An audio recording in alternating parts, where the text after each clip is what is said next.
Hello अस्सलाम वालेकुम viewers, कैसे हैं आप लोग। उम्मीद है सब खैरियत से होंगे। व्यूवर्स, आपको आज इस वीडियो में मैं आपको टैक्सेस के बारे में बताऊंगा कि 2022 में अगर आप कोई प्रॉपर्टी ख़रीदते हैं तो आपको कौन कौन से टैक्स देना होंगे।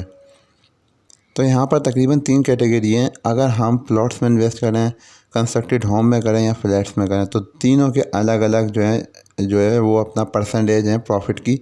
उस प्रॉफिट की जो कि हमें लागत के ऊपर अमाउंट मिलेगा। मिसाल के तौर पे अगर मैं 35 लाख रुपए का कोई प्लॉट लेता हूँ या फ्लैट लेता हूँ या कोई कंस्ट्रक्टेड होम लेता हूँ और वो मैं 1 साल के अंदर अंदर 40 लाख का बेचता हूँ, तो 5 लाख के ऊपर जो है मुझे 15% टैक्स देना होगा पहले साल में।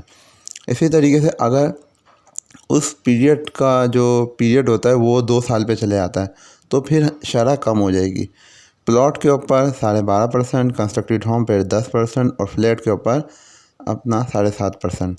अगर यही चीज़ आगे बढ़ती जाएगी यानी कि तीसरे साल में चली जाएगी तो प्लॉट के ऊपर 10%, कंस्ट्रक्टेड होम पे 7.5% और फ्लैट पे छूट हो जाएगी। तो यहाँ पे ये बात नोट कर लें, फ्लैट वालों को हुकूमत ने 2 साल के बाद छूट दे दी है अगर वो 2 साल के बाद बेचते हैं और उनको जितना भी मुनाफा हो जाए, यानी अगर वो 50 लाख का लेते हैं और करोड़ का बेच देते हैं तो उनको कोई भी टैक्स नहीं देना। इसी तरीके से अगर वो प्लॉट लेते हैं, चौथे साल का पीरियड होता है तो 7.5%, कंस्ट्रक्टेड होम पे 5% और फ्लैट पे छूट रहेगी। और इस तरीके से अगर 4 साल का अरसा भी गुजर जाता है तो कंस्ट्रक्टेड होम पे छूट है। यानी कि अगर आप कोई तैयार घर लेते हैं 50 लाख का, 75 लाख का बेच देते हैं तो आपका जो 25 लाख का प्रॉफिट है वो सेव रहेगा, उसको टैक्स की छूट है। लेकिन अगर आपको प्लॉट के ऊपर एग्जम्पशन चाहिए, आपको छूट चाहिए, तो आपको कम से कम 6 साल उसको होल्ड करना होगा। उसके बाद आप बेचेंगे तो मुनाफे पे आपको कोई टैक्स नहीं देना होगा। हुकूमत की बुनियादी वजह यह है कि पाकिस्तान में तकरीबन कई करोड़ घर हमें चाहिए फैमिलीज़ के लिए, तो लोग ज़्यादा से ज़्यादा कंस्ट्रक्टेड चीज़ों में इन्वेस्ट करें, ना कि प्लॉट्स की ट्रेडिंग में। तो ये एक अच्छा इक़दाम है, हम इसको सपोर्ट करते हैं जिसमें लोगों का फ़ायदा हो। अब आते हैं दूसरे टैक्स जिसका नाम है एडवांस टैक्स, जिसको हम विद होल्डिंग टैक्स भी कहते हैं। कोई भी डील जब भी प्रॉपर्टी की होती है, वो अपना प्रॉपर्टी जो एफबीआर वैल्यू में आती है तो ये उनके ऊपर इसका इतलाक़ होता है। अगर वो बायर है एडवांस टैक्स देगा 2% फाइलर की सूरत में, नॉन फाइलर में 7%। अगर वो सेलर है 2% फाइलर की सूरत में और नॉन फाइलर की सूरत में 4%। अच्छा व्यूअर्स, इसमें एक बात और नोट कर लें कि तमाम वो टैक्सेस हैं जो एफबीआर वैल्यू, वो प्रॉपर्टियाँ एफबीआर वैल्यू एफबीआर चार्ट में आती हैं।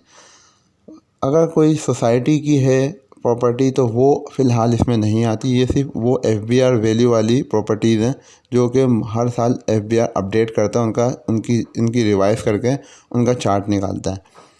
तो व्यूअर्स, ये जो है एफबीआर की तरफ से ये इक़दाम इसलिए किए जा रहे हैं कि पहले जो है प्रॉपर्टी के काम को लोग अपनी ब्लैक मनी को वाइट मनी कन्वर्ट करने में इस्तेमाल करते थे, ताकि इस इक़दाम से इस अमल को रोका जाए।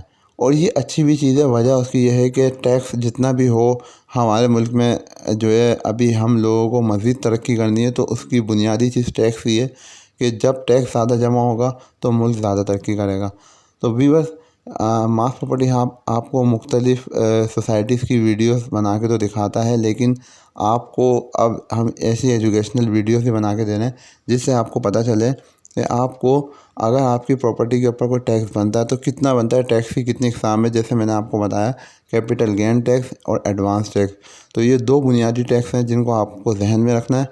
बिलफ़र्ज़ आप अभी कराची के अंदर का बहरिया में इन्वेस्ट करते हैं या डीएचए सिटी में इन्वेस्ट करते हैं तो वहाँ पर आपको ये टैक्सेस लागू होंगे।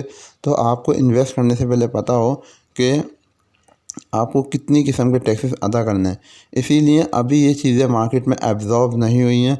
जब लोग इन चीज़ों को फॉलो करना शुरू कर देंगे तो कई सोसाइटीज़ में अभी एक समझ लें कि एक नया बूम आने वाला है। लेकिन फ़िलहाल ये टैक्सेस नए, तो लोग इनको अभी जो है इस साल समझ रहे हैं, शरह में इजाफ़ा हुआ है। डीलर्स वगैरह ने इसको थोड़ा सा इसकी मुखालफत भी की थी। ताहम देखते हैं आगे क्या होता है। हम आपको ये अपडेटेड एक वीडियो, मैंने एक मालूमाती वीडियो बना के दी है। वीडियो देखने का शुक्रिया। Thanks for watching mass property hub.